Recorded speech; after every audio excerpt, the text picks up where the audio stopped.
Hey everybody, Jason Lieser and Joe Schad here. The Dolphins are done. The 2017 NFL Draft is over. Before we get into anything, Joe, congratulations, man. I know you're very happy they took an offensive lineman. That guy from Utah, he was on that list. That's actually a great pick in my opinion. We'll get to that in a second. Let us know what you guys think about any of the picks in their draft. We can see the comments right here at the bottom of our screen, and we'll try to respond to those. Let me just run through it real quick, and then let's get some thoughts here. All the way back to Thursday, if you can remember back then. They took Charles Harris, the defensive end from Missouri, in the first round. Last night they took Raekwon McMillan, linebacker from Ohio State, in the second round. Cordray Tankersley, the cornerback from Clemson, in the third round. Today they had a couple of they had different picks coming in, but there were some trades. The Dolphins ended up, Joe, with 2 fifth-round picks, a 6th and a 7th. They get a couple of defensive tackles in Vincent Taylor and Devon Godchaux. They get the offensive lineman from Utah, a guard center player in Asiata. Is it Isaac? Isaac Asiata. And then in the 7th round, they take the wide receiver Isaiah Ford out of Virginia Tech, a former basketball star. Put up really big numbers in Virginia Tech. Left early, ends up being a 7th round pick. Let's start with offensive line. I agree with this pick. I think this is a great pick. Tell us a little bit about Isaac Asiata and why that made sense in the 5th round. Yeah, they say that he's a hard-nosed scrapper, Polynesian kid. Likes to wear the war paint on his face. Good in the area of run offense, rushing offense. Should compete right away for a position, which is interesting because when you say, well, how many starters are the Dolphins going to come away with in this draft? You know, certainly Raekwon McMillan and Charles Harris and Cordray Tankersley, none of them might start as rookies. Perhaps Asiata actually has the best chance to be a starter. That's an interesting point. In week 1, when you consider that Jermon Bushrod and Ted Larson are certainly beatable. So Miami really needed to add a young guard. I believe they traded up ahead of couple Detroit. Of picks. Yeah, to make sure that Asiata, who was really the last of the second-tier offensive guards, the Dolphins felt they could get a decent guard in the 5th round, and they did. Kudos to them. I got a decent guard in the 5th round. A couple of things I like about this guy, Joe. He's 6'3", 320 pounds. He's enormous, but he's very athletic. He's got very good agility, and he's very strong. He won the combine, if you want to put it that way. He won the combine bench press among offensive linemen, 35 reps at 225 pounds, so pretty good. We got a question here. Man, I lost track of the name. I'm sorry about that. But somebody asked, why did they take a wide receiver in the 7th round? Why would you bother even doing that when you have Landry, Stills, Parker lined up, and they drafted Carew in the 3rd round last year? We haven't talked to Mike Tannenbaum and Chris Greer. We're going to be doing that soon, and you guys can definitely read all that. You'll get all the reaction from them on our Daily Dolphin blog, on our Facebook page. You'll get all of those updates.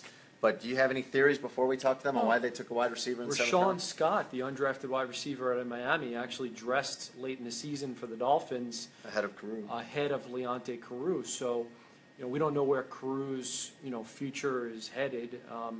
And obviously right now he's the 4th wide receiver.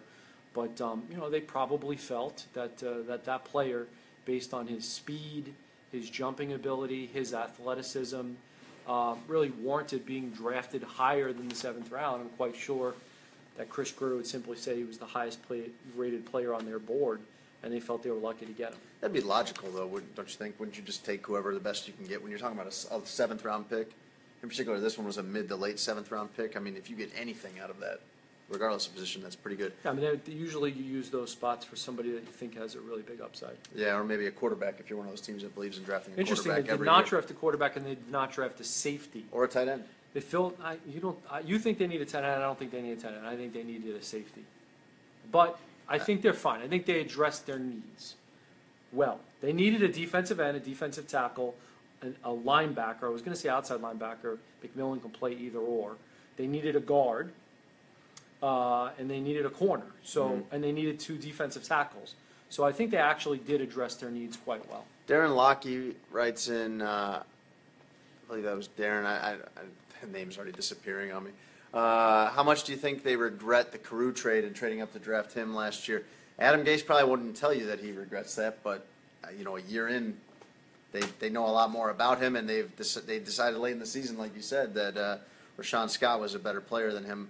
And then they come out and draft a receiver today. I think the answer is kind of clear on where they stand with Carew right now, what they think of him so far It's only 1 year in. He could develop. A lot of guys, turn a corner after that first year. But at this point, yeah, I can't imagine they're too impressed with the guy they traded up to take last year. Yeah, when they drafted Leonte Carew, Adam Gase was a big advocate, we hear, of that, and he's still a big supporter of Carew, but he's also been pushing Carew hard publicly and privately that he needs to improve his commitment and also improve his skill set. So, when they drafted him, they thought, hey, maybe a potential replacement for Kenny Stills. Obviously, they bring back Stills, so, Carew's going to have to also prove that he can be a valuable special teamer. The Dolphins have a lot of really good special teams players. And Tankersley will be one of them. We were told he'll be a gunner. Yeah, Tankersley is a guy who probably out of all the players they drafted has the biggest upside as a special teamer. Now, let me ask you about this, and if you think this is like a totally irrelevant question, then just say so. But at defensive tackle, I understand that they need one at least because you're talking about Ndamukong Suh and possibly Jordan Phillips, and they'd definitely like someone to compete with Jordan Phillips for that job. But they draft 2 defensive tackles. Is that necessary? They definitely did not have a lot of depth at the defensive tackle position. Remember, they cut Earl Mitchell. True. You're not sure how much confidence you have in Nick Williams and Terrence Fede. The bottom line is if one of those guys impresses in the preseason and makes the roster, that's good enough for me. And why not have both guys compete for what is a critical position?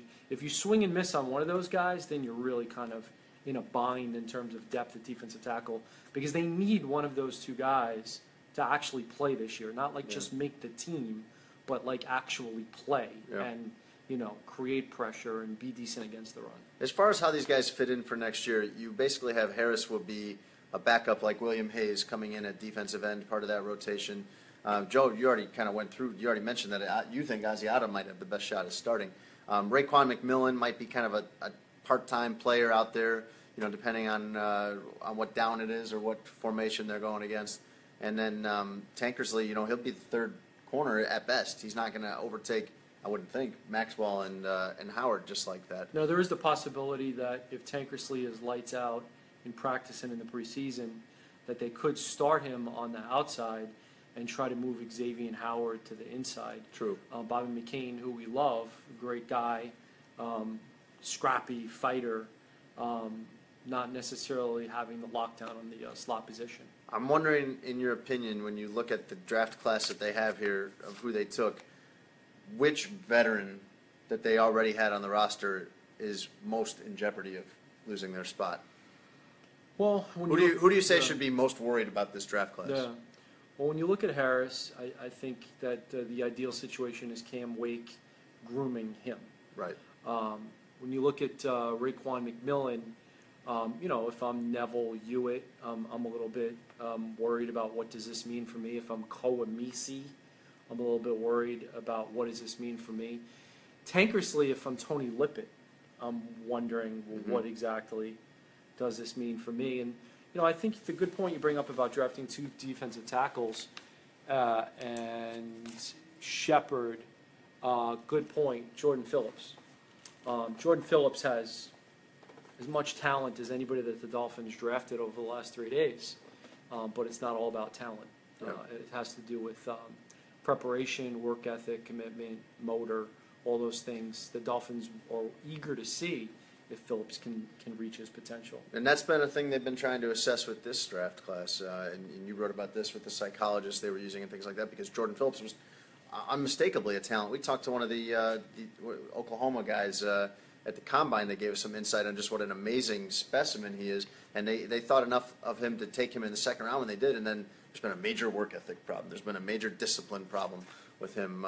Not discipline off field, but like discipline in terms of doing his job. Vance Joseph brought that up when he was here. So they're trying to get a gauge of who, even if these guys are incomplete players, they want guys that are going to come in and be coachable and adapt and do what they've taught them. But you didn't pick one guy. I was hoping you'd pick one guy that should be most worried about this. Yeah, I mean, Koa Misi is a guy who it's kind of gravy if you can get anything more out of him. Andre Branch got paid. It's kind of more depth guys like, Terrence Fede, Tony Lippett. I think Lippett is kind of a guy who, made progress at times, showed flashes and potential. But, where is he going to end up at the end of camp? Mm. He started most all of the games for the Dolphins last year, and he certainly athletically fits the part. But if Byron Maxwell doesn't self-implode, and Xavier Howard stays healthy, and Tankersley, doesn't look completely out of place as a rookie, then that basically leaves Lippett as no better than the fourth corner.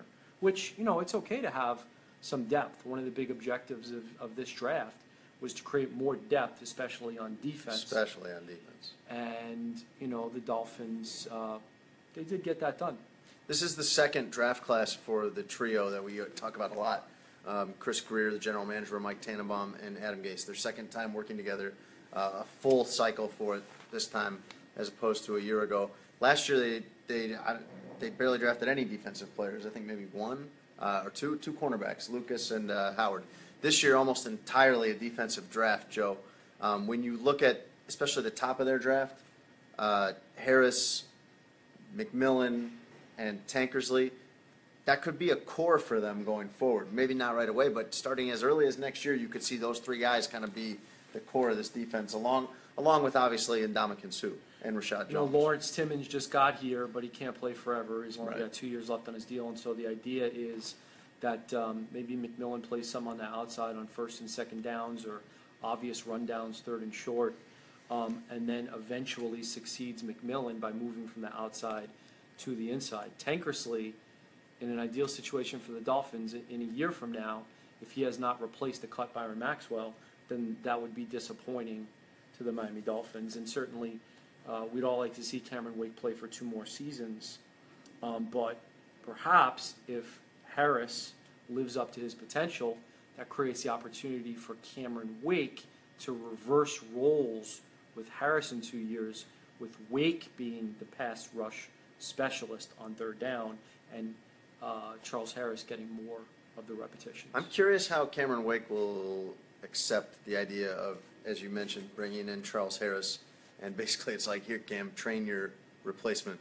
They could be taking your job next year. I think Wake's fine with it because he's like 33 there hasn't been a years ton old. of that. There hasn't been a ton of them bringing in guys that are, playing Cam's position. Deion Jordan was the last one. Didn't exactly work out. Yeah, I don't think Cam was very threatened by that at the time, especially Cam was in his prime at that time. It's an interesting point. Your overall thoughts on the draft? We got to wrap up because we're going to go talk to Tannenbaum and Greer. We will get you guys all of that, and we'll get you certainly some undrafted free agents that they're working the phones right now to try to get. But one last thing here, just your overall thoughts. I don't know if you want to give it a grade or something like that, but your evaluation of this draft. Let me see your list again here. So now that I've had a few days to think about it, I'm going to instead of saying A, B, C, D, I'm going to say on a scale of 1 to 10. Okay. So I'm going to give Harris an 8. I'm going to give McMillan a 7. Tankersley a 6. The rest of the guys aren't that important. So 8, 7, Hopefully they're not watching. 8, 7, 6. So that's basically a 7. That's sort of a B. Okay. So I'm going to give it a B. What are your scores for the top 3 guys? I don't really have your scoring system 1 to 10, necessarily, man. but 1 to 10. A 7 or 8 sounds right total for the draft for them. I think they made really sensible picks. Yeah, I think you're right. I think they just It's made nothing really, outrageous. really prudent choices. They didn't make a trade. They didn't draft anybody that. Well, they made a trade, but it was late. They didn't. The only guy they drafted where you look at it and you're like, what are they thinking here? Is Godcho, because he's got some off-field stuff that is a concern. But as far as the quality of player they took and where they took them, they didn't take anybody where you're like, geez, why would they have done that? Everything they did is fairly logical. And Adam Gase told us last month at the Combine, you remember, I'm sure, that the draft night is actually pretty easy, that they do all the work beforehand, they've got everything prepped out, and when their pick's coming up, they have a few choices, and their board tells them who to take. And Gase's exact quote was, anyone who tells you it's any harder than that is full of it. One thing that we will wonder, 2 years from now, we will wonder, how does Charles Harris compare to Reuben Foster, who the Dolphins passed on? We will wonder, Jabril Peppers. You're a Jabril Peppers guy? I like him. I thought you liked him too, no? Yeah, I think he's kind of another guy that they passed on. I think he's Rashad Jones-like. You always want to look back and see the guys that they could have had that went a couple picks And then later. I'll wonder if in the 3rd round the Dolphins could have used that pick on a guard if Tankersley doesn't pan out. But I understand the Dolphins' philosophy. placing an emphasis on pass rushers and cornerbacks with the idea that those are the guys that make the most money in free agency, and so those are the guys you always want to try to replenish earlier in the draft. Makes a lot of sense. Yeah. I agree with you. Not very exciting, but logical, sensible, and B plus. If these people have been watching the Dolphins for 10 years or more, a draft that you're evaluating as logical and sensible, they're probably pretty happy to hear that. Yeah. That's really good around here. So not necessarily for this management group, but for the last decade, a logical and sensible draft, that sounds pretty good to these people, I'm guessing. Thank you guys for joining us. All 3 days of the draft, they were with us. Joe, last couple nights, they were with us late. Now, I'm surprised by the audience we got for that. But thank you guys, and please stay with us because we have plenty more coming from Davey today. See you.